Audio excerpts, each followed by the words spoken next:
He's Ryan Snyder. I'm Greg Pickel. We're in downtown Los Angeles for BlueWhiteIllustrated.com. Ryan, we've wrapped up today. It is Thursday. We got into LA yesterday for the Rose Bowl. Penn State, of course, taking on Utah. This coming Monday at 5 p.m. on ESPN. Today's focus for the media session was the offense. So Mike Yurcich and a handful of players spoke here at the Sheraton LA Grand Hotel this morning, and then we just got a brief glimpse at practice this afternoon. Let's start with this morning's session. Is just your big takeaways from that. We'll go through quite a few things. Mike Yurcich was available. Sean Clifford, Juice Scruggs, Brenton Strange, Tyler Warren, and Theo Johnson. So a lot of different perspectives there. What was your big takeaway from this morning?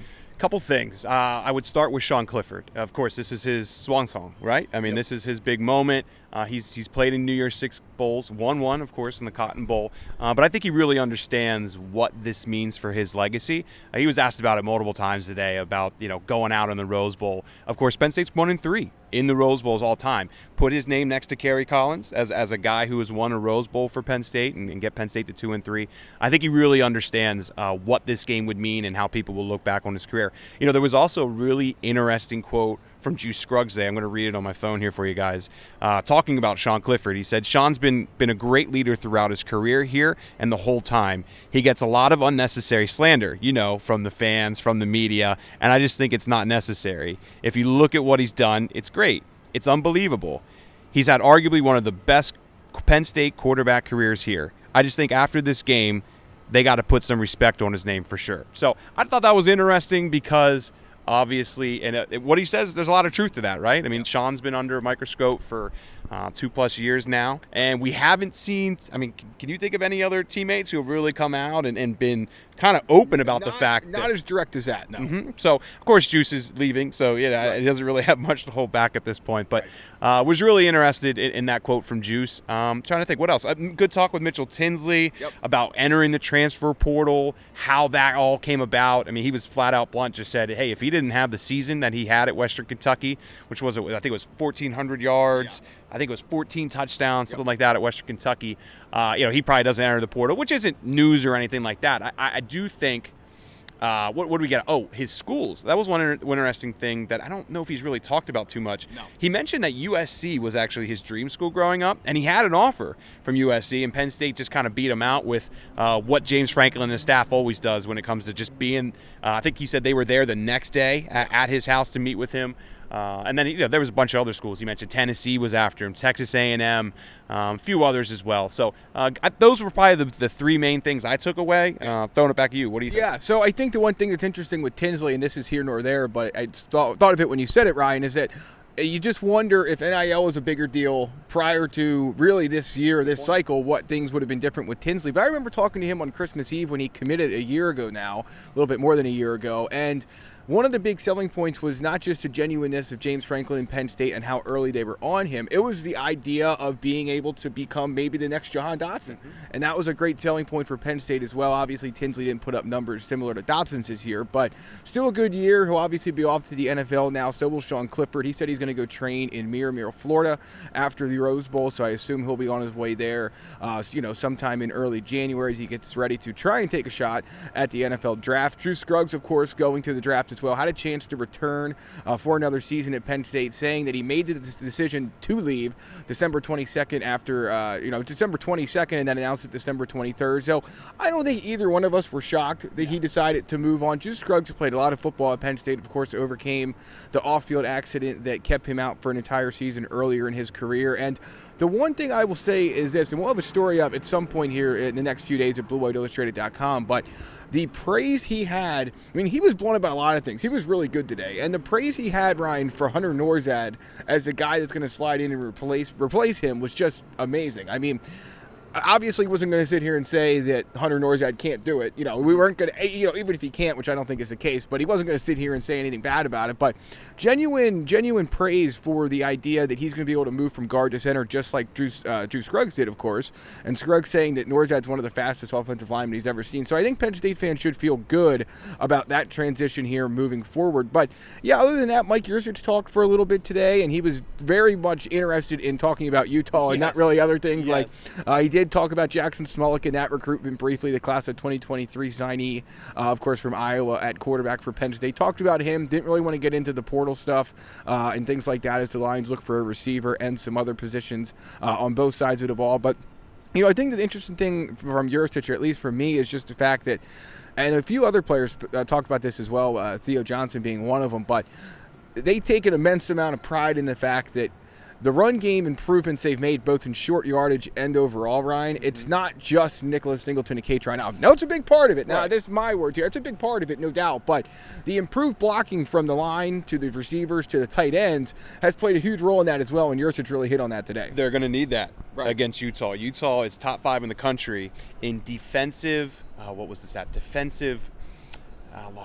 Darn it, I'm messing up the stat name. Havoc, maybe? We're going, it might be Havoc. It was one of the analytic stats. I know they're top 5 and basically not allowing short yards runs, okay? And we've seen that in other games this year. They have gotten better, yes, Penn State has, but the interior of Utah's defensive line I think is absolutely going to give Penn State all that they can handle in this game. So we'll see how that works out in the Rose Bowl. You mentioned, I just want to go back to one other thing. You mentioned Juice Scruggs. He was awesome today. I wasn't there as long as you were, but he really praised Drew Shelton as well. He kind of said that there's some similarities between him and Olu. Obviously, Olu has all the praise in the world right now as a potential first-round guy. So let's see where that goes down the road. But he really spoke highly of Drew and Vega too. Vega Ione. He made it clear that he thinks Vega's a guy that can absolutely reach the next level. We'll see in the years to come. But Juice was great today. Clifford too. There was I don't know how many times Clifford could be asked the same questions, and I give him a lot of credit for always answering them and not being short with the media and really trying to give everybody quotes. It's appreciated. And I thought that was a pretty good session. As far as practice, you saw a little more than me. I was focusing a little bit more on getting photos and videos. We did see Kevon Lee. He was there today, so we'll see what that means moving forward. But anything else you want to add for practice? Yeah, so I think obviously at this point of the season, Penn State, easy going feels like the right way to describe this practice. It's obviously a time of year when they're game planning for Utah. When the media's there, they're not showing what they're game planning for Utah. So if you're hoping to learn anything about the secrets of what they're going to do, you're not going to find them here. But if you checked out BlueWhiteIllustrated.com, you will see some rundowns and things like that kind of preview this game a little bit more in depth. But no, it was a pretty easy going practice. One thing that jumped out to me, Ryan, was Taylor Stubblefield was very direct with his guys today. They were focused on fundamentals, and he was making sure they were followed to a T, which is important because, again, Mitchell Tinsley is going after this game. Who knows if he'll be on any kind of rep count? James Franklin saying not too long ago that, just because guys are playing in a bowl game, and this isn't specific to Tinsley, but anyone leaving after this game, that they're playing, but maybe they won't play all 80 or 90 plays. So the point being that, if a guy like Mitchell Tinsley maybe only plays 25 or 30 or 40 or 50% of the offensive snaps, you're down Parker Washington, of course. Some of these guys, they're going to have to step up, whether it's Keandre Lambert-Smith, Liam Clifford, Harrison Wallace, or possibly somebody else, Amari Evans. But, ultimately, Stubblefield had the approach today of, hey, guess what, guys? You need to be ready for whatever comes your way on Monday because it could be a little bit, it could be a lot, and he was making sure those guys are ready to go. We have a car out here beeping. Yes. Welcome to Los Angeles. That's right.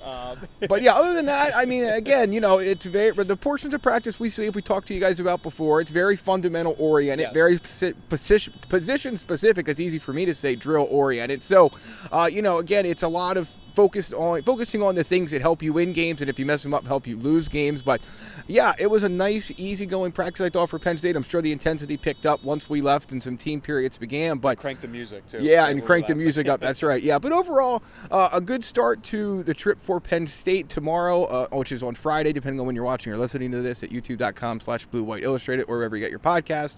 Obviously, we will talk to the defense. Manny Diaz and a number of defenders are available, and we'll have another chance to see practice. We have a whole bunch of stuff coming to BlueWhiteIllustrated.com. Check it out. Ryan, any final thoughts? I think that Penn State fans are starting to get into town here a little bit. We saw a lot of Penn State at the hotel here and people out and about on Wednesday night. So the Penn State fans are starting to come into town. I've seen some Utah red as well.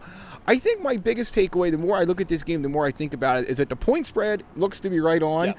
And I don't think either team lacks for motivation. Now, it's the Rose Bowl. It's New Year's Six game. I get it. But, obviously every team wants to make the college football playoff. But I think this is going to be a game that is highly competitive. We've seen some bowl games, obviously not New Year's Six ones, that have been very lopsided. I don't get the sense at this juncture that this game's going to be like that.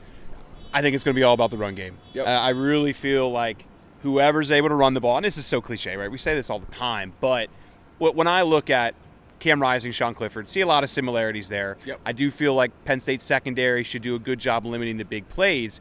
Can Penn State's defensive line shut down Utah's run, right, and then vice versa? Can Penn State break off some long runs and get their run game going? So I really firmly believe that's what's going to determine this game. We'll see how it plays out. But was it 2.5? Is that still the spread? Yeah. I wouldn't touch it, guys. I wouldn't play this game. I just feel like it really could go either way. Right. I know you guys are going to want to play this one, whoever's out there watching it. But right, be careful with it because it's a dicey one. We'll be back tomorrow with another recap video, but until then, check us out, BlueWhiteIllustrated.com, for all the latest news from Los Angeles as Penn State gets ready to play Utah in the Rose Bowl on Monday. We'll be at Team Media Day on Saturday, the head coach's press conference on Sunday, and of course, game day on Monday. So for Ryan Snyder, I'm Greg Pickel. It's been another Blue White Illustrated instant reaction video. We're going to go with that? It's my first instant reaction. It is. I'm really watching you guys. Yeah, so we will be back tomorrow, and until then, check us out, BlueWhiteIllustrated.com, YouTube.com/BlueWhiteIllustrated, and all the places you get your podcasts. We'll talk to you then.